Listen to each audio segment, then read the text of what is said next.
ने आशा की, इतनी आशा नहीं थी, उसे आगे जाकर बहुत कम वक्त में बहुत ज्यादा इसे स्नेह दिया है, लोगों के हाथ में किताबें पहुंची हैं और शुरुआती प्रतिक्रिया जो अभी तक मिली है वो इस बात को भरोसे में तब्दील करती है कि हमारे समाज में पढ़ने की संस्कृति अभी खत्म नहीं हुई है।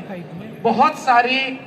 लोगों की कोशिशों के बावजूद लोग पढ़ना चाहते हैं, लोग अच्छा पढ़ना चाहते हैं, उन विषयों को भी पढ़ना चाहते हैं जिन पर भ्रम ज्यादा हो, धारणाएं ज्यादा हो, सूचनाएं कम। ऐसे में मेरे सामने एक चुनौती थी कि जाति जनगणना जैसा विषय, जाति जैसा विमर्श, जनगणना जैसा तकनीकी पहलू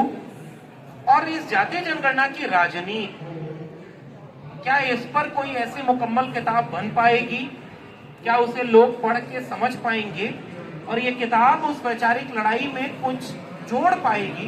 जो बहुत पहले से चली आ रही है और बहुत बड़ी आबादी उसको लिए लड़ाई लड़ती है। तो ये शुरुआत जब हुई इस किताब की,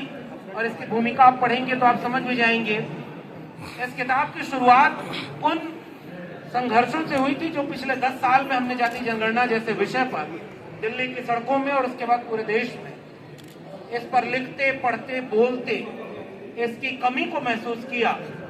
कि इतना जरूरी विषय देश का और उस पर कायदे से सामग्री नहीं है। लेख हैं, भाषण है, कुछ किताबें हैं, लेकिन मुकम्मल ढंग से इस पर वो कहानी नहीं कही गई जिससे एक सामान्य व्यक्ति समझ बना ले कि जाति जनगणना है क्या। और उसके बाद मेरे मन में था कि मैं इस तरह का कोई काम अगर कर पाया तो जरूर करूंगा। और उसी बीच में 2 साल पहले दिल्ली विश्वविद्यालय ने ये तय किया कि वो मुझे